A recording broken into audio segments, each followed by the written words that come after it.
ఎకరాలమ్మా ఈ వడ్లు? 2 ఎకరాల? ఎన్ని రోజులు అవుతుందమ్మా వడ్లు? ఎలాగ ఎక్కువ అవుతుందా?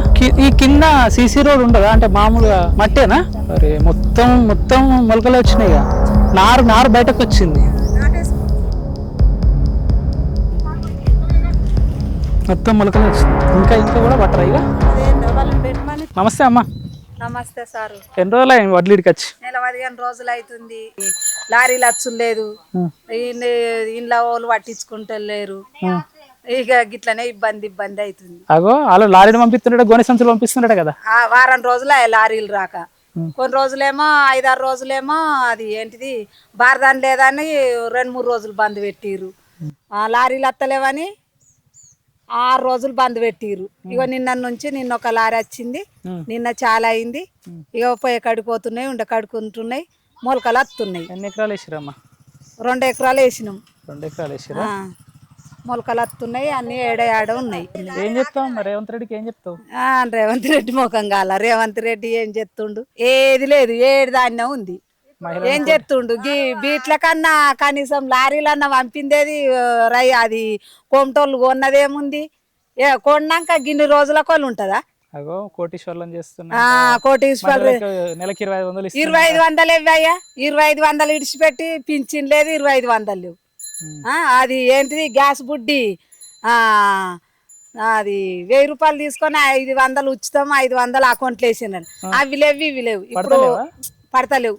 1000 రూపాయలు తీసుకుంటుండు పొట్ల మోలే, 500 అకౌంట్లలో పడతానే లేవు. 2500 పింఛన్ ఇస్తానని అవి లేవు, ఏవి లేవు. అంత మంచిగా చేస్తున్నాడు, మొఖం చేసిండు అంత మంచిగా. ఏం చేస్తుండు బిడ్డ? ఏం చేస్తలేడు. ఏడేం చేస్తుండు? వాని ముఖంగా అలొచ్చిండు. వాడు చేస్తుండు. వాడిని గెలిపించి అన్ని చేపిస్తున్నాం, అన్ని చేపిస్తాడని ఆయన వాడిని గెలిపిస్తే ఇప్పుడు ఎట్లుందో చూడు. ఇంకా వాడు కారాయిన ఉన్నప్పుడు అన్న మంచిగా చేసిండు. గతంలో ఇట్లుంటుండేనా? ఇట్లేడు ఉంటుండే, అప్పుడే మంచిగా ఉండే సారు. మంచిగా తీసుకుంటా. ఏ 10 సార్లు రచ్చిపోవు. ఇప్పుడు ఆ మేడం లేదు, ఈ మేడం లేదు. ఏం చెప్తావు రేవంత్ రెడ్డికి? ఏం చెప్తావు? ఏం చెప్తారు? చెప్పు పట్టి కొడతారు అంతే. అంతేనా? మరి ఏం చేసిండు ముఖ్యమంత్రి? ముఖ్యమంత్రి కనబడతలేదా? 2500 పింఛని అది మహిళలకు ఇస్తానని అవి ఇయ్యకనే పాయ.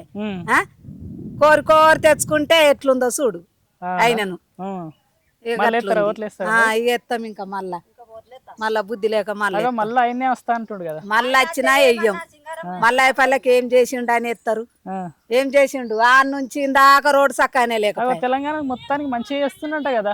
ఏం చేస్తలేడు, చేసిందే లేదు. ఆయన వచ్చిన నుంచి చేసిందే లేదు. బస్సు ఫ్రీ పెట్టిండట కదా. బస్సు లేదేం లేదు. బండ్ల మీద కుక్కలో దుబ్బక దాకా నడుచుకుంటా పోతున్నాం సారు. బస్సే లేదా? బస్సే లేదు. మళ్ళీ పల్లెకు సౌకర్యమే లేదు, బస్సు లేదేం లేదు. ఎన్ని సంవత్సరాలు అవుతుంది బస్సు లేక? ఇప్పుడు బస్సు లేకైనా మత్తు సంవత్సరాలే. 3 కిలోమీటర్లు దీనికి బస్సు లేదు. బస్సు లేదు. ఇది మున్సిపాలిటీనా? మున్సిపాలిటీ అయినా బస్సు లేదు. నడుచుకుంటా పోడు, నడుచుకుంటా వచ్చాడు. మీరు ఏం చెప్తారు ఈ రేవంత్ రెడ్డి ప్రభుత్వానికి? బస్సు గురించి ఏం చెప్తావు? బస్సు గురించి బస్సు రావాలి, సౌకర్యం చెయ్యాలి. అవునా? ఇన్ని సంవత్సరాల నుంచి బస్సే లేదు. ఇప్పుడు వాడు గెలిచి అయినా కానీ 3 ఏళ్ళు అవుతుందో దగ్గర బస్సు లేదేం లేదు. అవునా? రోడ్డు లేదు, బస్సు లేదు, ఏది లేదు. అంటే మీ ఇప్పుడు మల్లాయపల్లి గ్రామస్తులు ఎవ్వరు కూడా బస్సును యూజ్ చేసుకుంటలేరు, పట్టించుకునే లేరు. బస్సే లేదు, ఎవ్వరు సుతం పట్టించుకుంటారు. నడుచుకుంటా పోతున్నాం. ఏదైనా హాస్పిటల్ ఏది ఆపతి రాని సంపతి రాని తెల్లందాకా అయినా గానీ నడుచుకుంటా పోడు, నడుచుకుంటా వచ్చాడు. నేనే 8 గంటల రాత్రి నడుచుకుంటా వస్తా సిద్దిపేటకు పనికి పోయి. గట్లుంది. ఎన్ని రోజులు అవుతుంది వడ్లు? నెల 15 రోజులు అవుతుంది. అవి ఇప్పటికి ఆల్రెడీ వానలు పడుతున్నాయి కదా. మరి పడితే మొలకత్తే పోయేడిపోతున్నాయి. మరి ఏం చేద్దాం? మాకు టైంకు పెట్టేటట్లేరు, ఇవి టైంకు పోయేటట్లేవు. చేసిన పని కూడా వేస్ట్ ఉన్నది. వ్యవసాయం చేసిన పనే వేస్ట్ ఉంది. ఎందుకట్లా? ఎందుకట్లా అంటే ఇప్పుడు గవర్నమెంట్ వాళ్ళు ఇప్పుడు వచ్చి చక్కగా పెట్టకపోయారు టైంకు. ఎండలు వర్షాకాలం దగ్గరకు వచ్చి వర్షాలు కొట్టినప్పుడు ఏం చేస్తారు? ఆల్రెడీ 70% కొన్నా అని ఉత్తమ్ కుమార్ రేవంత్ రెడ్డి చెప్తుండు కదా. చెప్తుండు ఏంటి? కనబడతలేవా బీట్లే? వడ్లు కావా? అంతేనా? మరి చూడు, నువ్వు కనబడతలే కదా. అంటే ఎట్లుంటుండే అంతకుముందు? ఎట్లుంటుండే? ఇక అంతకుముందుకి ఎట్లుంటుండే? ఈ టైం దాకా ఉంటుండేనా? ఈ టైం దాకా ఎప్పుడో అయిపోతుండే. ఈసారి ఇంత లేట్ అయిపోయింది. అవునా? ఎప్పుడు కాలేదు ఇంత లేట్. ఏం చెప్తారు ఇప్పుడు మరి వడ్ల గురించి? ఏం చెప్తారు? ఏం చెప్తాము? అవన్నీ ఏం చేసినా లాభం ఏం లేదు పని చేసిన ఈ వ్యవసాయం పనికి అయితే లాభం అయితే లేదు. అగో రైతులను రాజు చేస్తున్నాను రేవంత్ రెడ్డి అంటుండు కదా. అదే రాజు ఇదేంటి ఇది రాజుల రూపం కనబడతలేదా?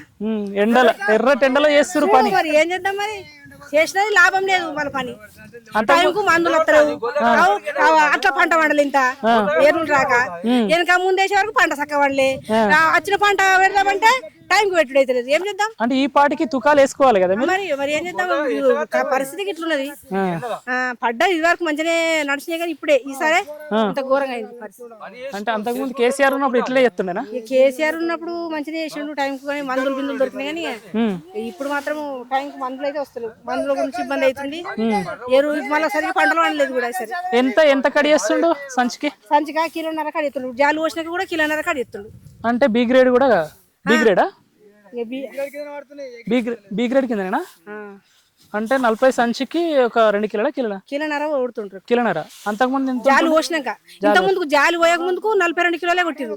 42 ఉంటుంది. ఇప్పుడు జాలి పోసినాక కూడా 41.5 పెడుతురు. అంటే అంతకుముందు మనకు గత సంవత్సరం ఎంత ఉంటుండే? 41 పెడుతురు జాలి పోతే. అంటే కిలో కొడుతుండే, ఇప్పుడు 2 కిలోలు. కిలోన్నర ఇప్పుడు ఎంత మంచిగా ఎండినా కూడా. అప్పుడు ఇంకా జాలి పోయకపోతేనే 2 కిలోలు కొట్టిరు. అవద్దం ఎందుకు? జాలి పోయకపోతే జాలి పోసినాక కూడా 1 కిలోన్నర కొడుతురు. ఎన్ని ఎకరాలు వేసినావి? 2 ఎకరాలు వేసినా నేను. ఎన్ని రోజులు మరి వడ్లు వచ్చి? నెల అవుతుంది ఇప్పుడు. నెల అవుతుందా? ఎన్ని రోజులకు? ఈ నెల అవుతుంది, కాంటకాలే ఇంకా అట్నే ఉన్నాయి. ఇక లారీలు వస్తేనేమో వాళ్ళు తెచ్చుకుంటలేరు ఆడ. మీకు ఇదే ఉంది అవస్థ. ఆల్రెడీ గోనె సంచులు లారీలు పంపిస్తున్నా అని చెప్పి అంటున్నారు. చినిపోయిన భారాన్ని పంపిస్తారు, వారానికి 1 లారీ వస్తుంది. ఇప్పుడు కరెక్ట్ లేనే లేదు, వారానికి 1 బండి నాటున్నాయి, మొలకొస్తున్నాయి అన్ని ఎక్కడ అవుతుంది. ఆల్రెడీ ఈ పాటికి మీరు తూకాలు వేసుకోవాలి, పోసుకోవాలి. ఇప్పుడు మళ్ళీ ఎట్టు కట్టం చేసుకుంటే మళ్ళీ అంతకుముందు ఎట్లుంటుండే? ఇంతకుముందుకు అయితే జర పాజిటివ్ అయినాయి, ఈసారి ఇంత అద్మానం అయిపోయింది. ఏమంటావు మరి రేవంత్ రెడ్డికి ఏం చెప్తావే? ఏం చెప్తాం, ప్రభుత్వం వాళ్ళది ఉంది అట్లా, అది పరిస్థితి. అరే రైతులను రాజు చేస్తున్నా అంటాడు, నువ్వేం రాజు లేదు, రైతు రాజం. ఎట్టు కట్టం చేసుకుంటా ఇప్పుడు చూసిన మొలకొచ్చి తీసిన అదే ఉంది పరిస్థితి. అంత మంచిగా చేస్తున్నా అంటుండు కదా మరి. లేదు, అంత కష్టమే ఉంది ఇప్పుడైతే కష్టమే ఉంది. ఇంతకుముందుకు అయితే పాజిటివ్ అయినాయి, ఇప్పుడైతే కష్టమే ఉంది. ఏం చెప్తావు రేవంత్ రెడ్డికి? ఏం చెప్తావు వడ్ల గురించి? చిట్టీల దగ్గరకు వస్తున్నాయి, వడ్లు పోలే, చిట్టీలకు పైసలు లేవు. ఇప్పుడు రైతు బంధు వేస్తలేడా? రైతు బంధు వేసి 2 ఎకరాలకు వేసిండు. 4 ఎకరాలు ఉండే, 4 ఎకరాలకు పడ్డాయి, ఇప్పుడు 2 ఎకరాలకు పడ్డాయి. కేసీఆర్ ఉన్నప్పుడు వేసిండు, నాకు 4 ఎకరాలు 4 ఎకరాలకు వేసిండు. ఎంత పడ్డది అప్పుడు? అప్పుడు అదే ఎకరాన 5,000 లెక్క చొప్పున పడ్డాయి. 20,000 పడ్డాయి అప్పుడు నాకు. 20,000 పడ్డాయి. ఇప్పుడు 12,000 పడ్డాయి. ఇంత ఈ సంవత్సరం అంత అద్మానం ఎప్పుడు కాలే. ఈ సంవత్సరం ఈ పంట అద్మానం అయితే ఎప్పుడు కాలేదు. ఎప్పుడు వచ్చినా వారం 10 రోజుల లోపలనే పోయిన తప్ప ఇట్లా నెలల తరబడి ఎప్పుడు మేము లేము. అంతకుముందు మంచిగానే కొన్నారు, అంతకుముందు పోయినాయి 15 రోజుల్లో ఖచ్చితంగా పోయినాయి. రైతు బంధు పడ్డదా? రైతు బంధు పడుతుంది. ఎంత పడ్డది? ఇక ఎకరాకు 6,000 చిల్లరనే పడ్డది. 15,000 ఇస్తాను ఎకరానికి. లేదు. ఇప్పుడు మేము పోయిన పంట అప్పటి నుంచి నడిచిన ప్రకారం నడితే ఈ ఊర్లో వడ్లే ఉండకపోతుంది, మొత్తం అయిపోతుండే. 15 రోజుల క్రితమే వెళ్ళిపోతున్నారు అందరు రైతులు. అంటే ఒక వారం నుంచి వర్షాలు పడి మొలకొచ్చినాయి. ఆ మొలకలు వచ్చినాయి కూడా మేము ఎత్తిపోసుకుంటున్నాము. ఇప్పుడు ఆల్రెడీ వానలు, ఇప్పుడు పంట వేసుకునే టైం కదా. పంట వేసుకునే టైం వరకు కూడా ఇప్పటికీ మేము వడ్డకాడనే ఉన్నాం. మేము ఇప్పటి వరకు పొలం కాడికి పోయింది లేదు. తూకం ఇదే నార్విక వేసుకోవాలి ఇక. అంటే అట్లా మొలకలు వచ్చినాయి అన్నట్టు. అక్కడ చూసురుదండి, చూసిన ఏం చెప్తావు మరి? నారు పోసేది కాదు, ఇప్పుడు ఈ నార్విక పోయి వేసుకోవాలి ఇక. అంతేనా? లారీలకు 3 రోజులు తిరిగితే వీళ్ళంటే వాళ్ళు అడుగుమని, వాళ్ళంటే వీళ్ళు అడుగుమని 3 రోజులు సతాంచి ఇలా లారీలు పంపించే పరిస్థితి వాళ్ళది లేదు. నాకు తెలియదని నాకు తప్పించుకునే అవకాశాలే ఉన్నాయి తప్ప వాళ్ళు ఖచ్చితంగా మేలు చేయాలి రైతుల కన్నా లేదు. ఇలా సేట్లో చూస్తే సేట్లు టూర్ వేయరంట, మాకు నిండిపోయినాయి, మేము కొనము, మేము కట్ చేసుకుంటాం, మిడ్ చేసుకుంటాం అని చెప్పి అట్లా లారీలు రాక ఇట్లా అమలు తక్కువ పెట్టి రైతులు ఇబ్బంది చేసుకుంటూ ఇంత అమలు ఒక 10 మందిని పెట్టినట్టుండు. 10 మంది కూడా అది 10 గంటల వచ్చి దిస్తురు ఏఎంసీ దాంట్లో. ఇలా ఖచ్చితంగా ఏంటంటే తొందరగా అధికారులు తొందరగా స్పందించి ఈ మల్లాపల్లి గ్రామం 8-9 లారీలు ఉన్నాయి కాబట్టి తొందరగా 2 రోజులు కాల్ చేయకపోతే ఒక ఇత్తుకుడు చేతికొచ్చే అవకాశాలు రైతు నష్టపోయే పరిస్థితుంది. కాబట్టి ఖచ్చితంగా తొందరగా చర్య తీసుకొని. ఎంత కట్ చేస్తారు బస్తాకు? ఇప్పుడైతే 2 కిలోలు కట్ చేస్తారు. 2 కిలోలు గతంలో ఎంత కట్ చేస్తుండే? 1.5 కిలో కట్ చేస్తుండే, ఇప్పుడు కిలో పెరిగింది, ఇంకా కట్ చేస్తారు వాళ్ళు. ఇంకా వర్షం పడితే అదే చూస్తారు వాళ్ళు. ఎందుకంటే తొందరగా వర్షాలు పడితే వాళ్ళు మాకు మేలు అయితే జరుగుతుంది అనే కోమటలు చూస్తారు. అంటే వర్షాలు పడితే వాళ్ళు ఇంకా కట్ చేసుకోవచ్చు అనే అవకాశం ఉంది. ఇప్పుడు కట్ చేస్తారు వాళ్ళు కోమటలు. కటింగ్ల మీద నడుస్తుంది. రైతు చాలా నష్టపోతారు ఇప్పటికి. పోయిన గత నెల కింద నుంచి ఇప్పటిదాకా పోయిన దానికంటే ఇంకా నష్టపోతారు రైతులు. ఇంకా కట్ చేస్తూనే ఉన్నారు. ఆ రకం జరుగుతుంది. తొందర స్పందించి మల్లేపల్లి గ్రామంలో వడ్డు తొందర పోవాలని చెప్పి నేను మనం చేసుకుంటున్నాను. ఓకే, ఇంకెంత ఉంటాయి? ఇంకా 8 లారీలు ఉంటాయి. చూడగా 8 లారీలు దాకా అవుతాయి. ఓన్లీ మల్లేపల్లి గ్రామంలో 8 లారీలు వెళ్తాయి. తొందర చేసి ఇంకా అమలు పెట్టి లారీ పంపి తొందర కాల్ చేయకపోతే వర్షం పడితే ఒక చేతికి కూడా రాదు. సంచులు పంపిస్తారట, లారీలు సంచులు లేవు, ఏది లేదు. అంతా అబద్ధాల ప్రచారం, అబద్ధాల కథలు. ఏ ఒక్కడు పట్టించుకుంటాడు కదా. ఏ ఒక్క నాయకుడు చెప్పి వీడికి వచ్చి అయ్యో ఇది ఉంది మల్లేపల్లి వడ్లు ఉన్నాయి, అన్ని ఉన్నాయి, ఎన్ని ఉన్నాయా అని చెప్పేటోళ్ళు లేడు, చూసేటోళ్ళు లేడు. ఇక్కడ కనీసం ఆలోచించేటోళ్ళు లేడు.